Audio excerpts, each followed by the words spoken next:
दोस्तों इस वीडियो में हम बात करेंगे मेजरमेंट ऑफ फर्टिलिटी के बारे में। तो बच्चों मेजरमेंट ऑफ फर्टिलिटी समझने से पहले दो वर्ड हैं, एक तो होता है फर्टिलिटी और दूसरा होता है फेकेंडिटी। तो दोनों में जो फर्क है वो समझ लीजिए। तो अगर हम बात करें फर्टिलिटी की, तो फर्टिलिटी बताता है कि एक जो वुमेन है वो उसकी बच्चे पैदा करने की जो नेचुरल कैपेसिटी है उसके बारे में जानकारी मिलती है फर्टिलिटी से। यानी कि fertility is the natural capacity to produce baby, यानी कितने बच्चे और नॉर्मली एक औसत जो वुमेन है वो पैदा करती है उसको हम बोलते हैं फर्टिलिटी। ठीक है, fertility is the measures refer to the amount of children that an average women give birth during the child bearing year, यानी कि जो उसके चाइल्ड बियरिंग ईयर्स हैं उसमें एक औसत वुमेन कितने बच्चे पैदा करती है उसको हम बोलते हैं फर्टिलिटी। ठीक है, तो फर्टिलिटी का मतलब जो औसत एक्चुअल में जो प्रोड्यूस कर रही है उसकी हम बात कर रहे हैं। अगर हम बात करें फेकेंडिटी की, तो फेकेंडिटी का मतलब होता है कि कितना पोटेंशियल नंबर ऑफ चिल्ड्रन वो कर सकती है एन एवरेज वुमेन। देखिए यहाँ पर बात में दोनों में अगर सिंपल शब्दों में मीनिंग अर्थ बताना चाहूँ तो देखिए यहाँ पर ये उसको रेफर करता है कि जो वो कर सकती है। तो एक औरत औसतन कितने बच्चे पैदा कर सकती है, उसके पास कितना टाइम पीरियड है, उस पूरे टाइम पीरियड में अगर वो किसी भी तरीके की नॉर्मल प्रिकॉशन वगैरह ना ले तो उसको हम बोलते हैं फेकेंडिटी। फर्टिलिटी का मतलब यहाँ पर हम ये बताना चाह रहे हैं कि वो एक्चुअल में कितने बच्चे पैदा करती है, यानी कि एक साल में नहीं बल्कि अपने पूरे टाइम पीरियड में, मतलब जो उसका चाइल्ड बियरिंग ईयर है उसमें कितने बच्चे पैदा करती है उसको हम बोलते हैं फर्टिलिटी। तो बच्चों फर्टिलिटी को मेजर करने के कई सारे तरीके हैं जिनके बारे में हम डिस्कस करेंगे। तो टोटल हम इस पूरे के पूरे टॉपिक पर हम 3 वीडियो बनाने वाले हैं। तो इस वाली वीडियो में हम आपको बताएंगे क्रूड बर्थ रेट क्या होता है और करेक्टेड बर्थ रेट क्या होता है। इसके अलावा जनरल फर्टिलिटी रेट होता है, एक एज स्पेसिफिक फर्टिलिटी रेट होता है, एक टोटल फर्टिलिटी रेट होता है, दूसरा क्यूमुलेटिव फर्टिलिटी रेट होता है। इसको हम दूसरी वीडियो में आपको बताएंगे। इसके अलावा स्टैंडर्डाइज फर्टिलिटी रेट होता है, ठीक है, ग्रॉस रिप्रोडक्शन रेट होता है, नेट रिप्रोडक्शन रेट होता है। तो ये सारा का सारा हम आपको तीसरी वीडियो में बताएंगे। तो इस तरीके से हम टोटल इस टॉपिक पे 3 वीडियो बनाने वाले हैं। तो सबसे पहले अगर हम बात करें क्रूड बर्थ रेट की, तो देखिए यहाँ पर हम क्या करते हैं, इसे क्रूड बर्थ रेट इसलिए कहते हैं क्योंकि जब हम बर्थ रेट निकालते हैं तो ना हम एज को कंसिडर करते हैं, ना हम कोई और फैक्टर है, जैसे और फैक्टर है कि सेक्स यानी कि कितना लड़का हुआ या लड़की हुआ इसको मेज़र करते हैं। यानी कि इसमें एक तरीके से क्रूड का मतलब है कि हम केवल रफ डाटा, यानी कि जो डाटा हमारे पास होते हैं उसको हम किसी भी तरीके से क्लासीफाई नहीं करते और उसके बेस पर अगर हम जो बर्थ रेट है वो निकालते हैं तो उससे बोलते हैं क्रूड बर्थ रेट। तो कैसे पता करते हैं, इसको फॉर्मूला है B/P इंटू 100, ये 1000 आएगा, सॉरी 100 नहीं 1000 ही होगा। ठीक है, इसका मतलब क्या है, यहाँ पे B का मतलब है total number of birth, live birth, यानी कि ये वो लोग होते हैं जो रजिस्टर्ड होते हैं। ठीक है, हम क्रूड बर्थ रेट का मतलब रजिस्टर्ड जो बच्चे पैदा हुए हैं उनकी हम बात कर रहे हैं यहाँ पे। तो यहाँ पे B का मतलब बर्थ रेट है, P का मतलब है टोटल नंबर ऑफ पॉपुलेशन। मान लीजिए मैं आपको एक एग्जाम्पल से समझाता हूँ कि मान लीजिए एक साल में हमने माना कि 50,000 बच्चे पैदा हुए टोटल। ठीक है, और जो देश की पॉपुलेशन थी, चलिए शॉर्ट कर लेते हैं, 500 मान लेते हैं। ठीक है, और देश की जो पॉपुलेशन थी वो 2 लाख थी। तो इस तरीके से मल्टीप्लाई 1000 करके जो वैल्यू आएगी उसको हम बोलेंगे क्रूड बर्थ रेट। तो यहां पर याद रखना है कि कई सारे बच्चे ऐसे भी होते हैं जो रजिस्टर्ड नहीं होते बल्कि अनरजिस्टर्ड भी होते हैं, यानी कि जिनका कहीं पे रिकॉर्ड नहीं होता। तो यहां पर जो करेक्टेड बर्थ रेट है वो उनको भी शामिल कर देती है। यानी कि B का मतलब यहां पे क्या बताया, total number of babies birth registered, यानी कि ऐसे बच्चे जिन्होंने रजिस्टर्ड हुए हैं। और B का मतलब स्मॉल b का मतलब है total number of birth which are not registered anywhere. तो ये अप्रोक्सीमेटली हम कोई मेथड होते हैं, स्टैटिकल मेथड होते हैं, ये भी निकाल लेंगे। इसको डिवाइड कर देते पॉपुलेशन से। तो आप ये फॉर्मूला जरूर याद रखिएगा। ठीक है, ये इंपॉर्टेंट है आप बच्चों के लिए से याद रखने के लिए। तो इस तरीके से हम क्या करते हैं, करेक्टेड बर्थ रेट निकालते हैं। यानी कि करेक्टेड बर्थ रेट में क्या करते हैं हम, जो बर्थ रेट होती है, ठीक है, जो रजिस्टर्ड बर्थ रेट है और उसमें जोड़ देते हैं जो रजिस्टर्ड नहीं है और डिवाइड कर देते हैं total number of population of the country, या जिस भी एरिया या जिस भी स्पेसिफिक रीजन के बारे में आप ये निकालने वाले हो। तो बच्चों इस तरीके से ये क्रूड बर्थ रेट और करेक्टेड बर्थ रेट निकाली जाती है। मुझे उम्मीद है कि आपको ये टॉपिक समझ में आ गया होगा। अगली वीडियो में हम बची हुई जो भी टॉपिक्स हैं, यानी कि ये जो 4 तरीके हैं इनके बारे में डिस्कस करेंगे। और उससे अगली वीडियो में हम ये 4 हैं ये भी, ठीक है, तो ये 4 पे डिस्कस करेंगे। ये वीडियो नंबर 3 है। तो इस वीडियो में इतना ही, thank you. Measurement of fertility rate के दूसरे पार्ट की। तो इससे पिछले वाली वीडियो में हमने क्रूड फर्टिलिटी रेट और करेक्टेड फर्टिलिटी रेट पढ़ा था, तो कुछ पॉइंट्स हमारे पिछली वीडियो में बच गए थे, वो हम इस वीडियो में अब आगे करेंगे। तो इसमें सबसे पहला हम करा रहे हैं जनरल फर्टिलिटी रेट, ठीक है। तो जनरल फर्टिलिटी रेट क्या होता है पहले आप वो समझ लीजिए कि जो एक वुमेन है उसकी जो चाइल्ड बियरिंग एज होती है वो नॉर्मली 15 ईयर से 49 ईयर की मानी जाती है। तो जो हमारी टोटल नंबर ऑफ बर्थ हुए हैं, यानी कि general fertility rate is the number of birth that occurs in a year per 1000 women of child bearing age. यानी कि चाइल्ड बियरिंग एज का क्या मतलब है, यहाँ पे जो वुमेन जो है वो 15 से 49 एज की है। यानी इससे कैसे पता करते हैं कि जो नंबर ऑफ बर्थ हुए हैं एक साल के अंदर, ठीक है, उनको डिवाइड कर देते हैं वुमेन की उस पॉपुलेशन से जो कि 15 से 49 ईयर के बीच में है। यानी कि जो चाइल्ड बियरिंग एज है 15 to 49 उससे डिवाइड कर देते हैं। यानी कैसे निकालेंगे इसको, total number of live registered birth in a year upon mid year population of women age 15 to 49 of the year into 1000। जैसे मान लीजिए कि जो टोटल नंबर ऑफ बर्थ हुए हैं वो हुए हैं मान लीजिए 100, ठीक है, 100 बर्थ हुए, और बर्थ होने के बाद जो पॉपुलेशन देखी गई वुमेन की जो 15 to 49 के बीच में है, मान लीजिए वो है हमारी 500।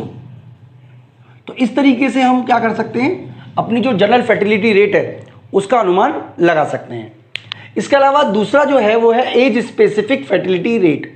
देखिए जैसा कि हम जानते हैं कि जो फर्टिलिटी रेट होती है, जो फर्टिलिटी बियरिंग एज होती है वो 15 to 49 होती है, लेकिन अलग अलग एज ग्रुप में जो रिप्रोडक्टिव कैपेसिटी होती है वो अलग अलग होती है। यानी कि हर एज ग्रुप की वुमेन की जो कैपेसिटी होती है बच्चे पैदा करने की वो अलग अलग होती है। तो इसको हम क्या कर सकते हैं, कई एज ग्रुप में डिवाइड कर सकते हैं, जैसे कि 15 to 19, 20 to 24, ठीक है, इस तरीके से 25 to 30। तो अलग अलग एज ग्रुप हम बना सकते हैं। और अगर हम ये पता करते हैं कि अलग अलग एज ग्रुप में कितने बच्चे पैदा करने की कैपेसिटी है, तो उसको हम बोलते हैं एज स्पेसिफिक फर्टिलिटी रेट। यानी कि ये कैसे पता करते हैं, number of birth per 1000 women of a given age per year, ठीक है। यानी कि इस पे कैसे पता करेंगे, total number of live birth of a specific age group upon mid year population of women of that specific group. यानी कि किसी स्पेसिफिक ग्रुप, मान लीजिए आप 20 से 24 साल का ले रहे हैं, तो 20 से 24 साल की जितनी महिलाएं हैं उन्होंने कितने बच्चे पैदा किए, अपॉन 20 से 24 साल की जो टोटल महिलाओं की संख्या कितनी है उसको मल्टीप्लाई कर दोगे 1000 से। तो इसको हम बोलते हैं एज स्पेसिफिक फर्टिलिटी रेट। इसके अलावा बच्चों एक होता है टोटल फर्टिलिटी रेट। अब देखिए यहां पर आपको ये समझना है कि अलग अलग एज ग्रुप की जो औरतें हैं, वुमेन्स हैं, उनको अगर हम जोड़ दें तो उसको हम बोलेंगे टोटल फर्टिलिटी रेट। यानी कि total fertility rate is the sum of age specific fertility rate. इसको हम क्या करते हैं, सम कर देते हैं, जोड़ देते हैं, of women in all age specific group.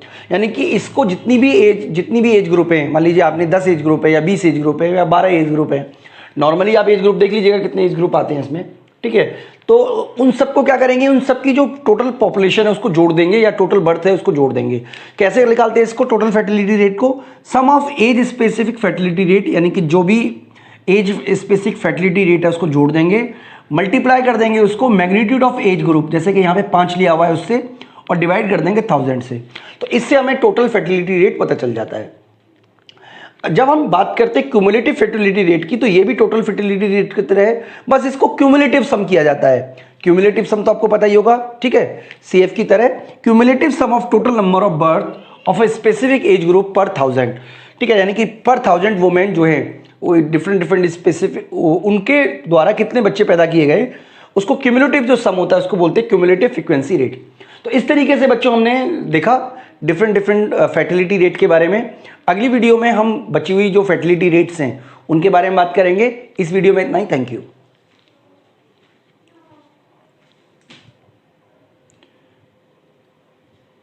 दोस्तों इस वीडियो में हम बात करेंगे मेजरमेंट ऑफ फर्टिलिटी रेट के तीसरे पार्ट की। तो अगला जो पॉइंट है वो हमारा है कंप्लीटेड फर्टिलिटी रेट। देखिए जो टोटल जो वुमेन है, अगर हम उसकी बात करें तो उसमें से हम 2 हिस्सों में डिवाइड कर लेते हैं।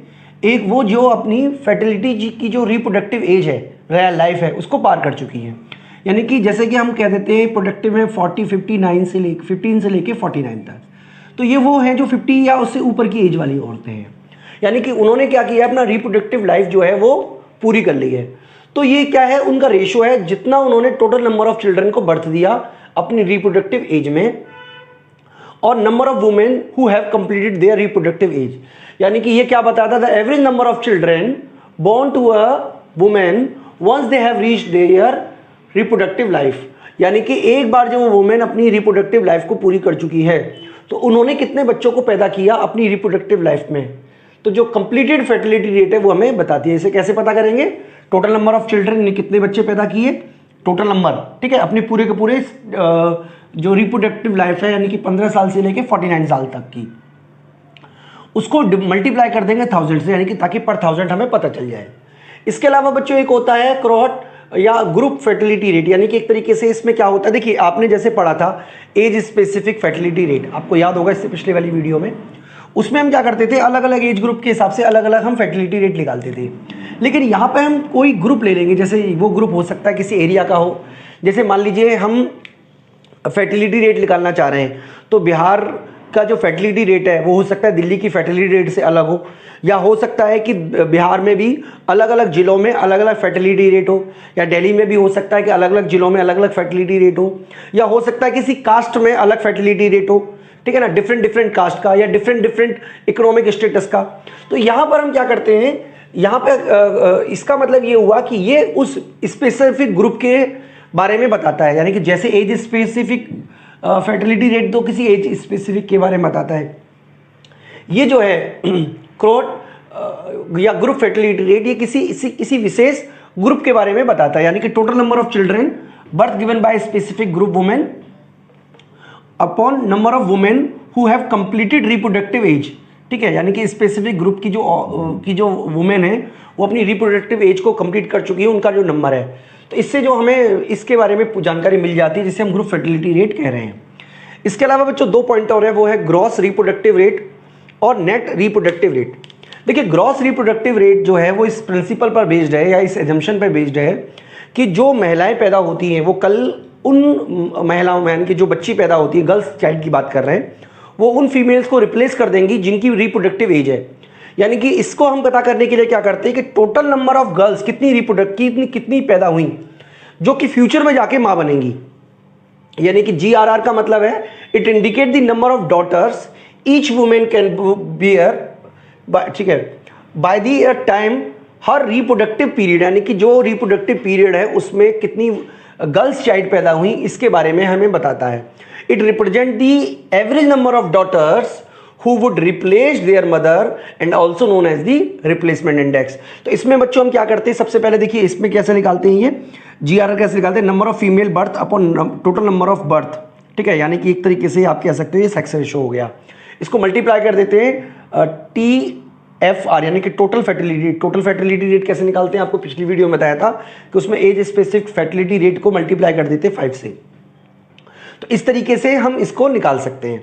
इसके अलावा बच्चों ग्रॉस रिप्रोडक्टिव जो रेट है वो इस एजम्पशन पर बेस्ड है कि जो भी गर्ल्स चाइल्ड पैदा हुई है वो अपना जो रिप्रोडक्टिव टाइम स्पैन है उसे पूरा करेगी। लेकिन कई बार ऐसा होता है कि मॉर्टेलिटी भी होती है, यानी कि कई ऐसी वुमेन भी होंगी जो पैदा होंगी लेकिन 15 साल से पहले उनकी मृत्यु हो जाएगी, या ऐसी भी होंगी जो 15 से 49 में वो जिनकी मृत्यु हो जाएगी यानी कि डेथ हो जाएगी। तो यहाँ पर उनको अगर हम नेट निकाल दें, उनको माइनस कर दें, तो उससे जो वैल्यू निकलती है उसको हम कहते हैं नेट रिप्रोडक्टिव रेट, ठीक है। हमेशा याद रखिएगा कि नेट प्रोडक्टिव रेट हमेशा ग्रॉस रिप्रोडक्टिव रेट से कम ही होता है। तो बच्चों इस तरीके से हमने डिफरेंट फर्टिलिटी रेट के बारे में जानकारी हासिल की। मैं उम्मीद करता हूँ कि आपको पूरा कंसेप्ट समझ में आ गया होगा। इस वीडियो में इतना ही, थैंक यू।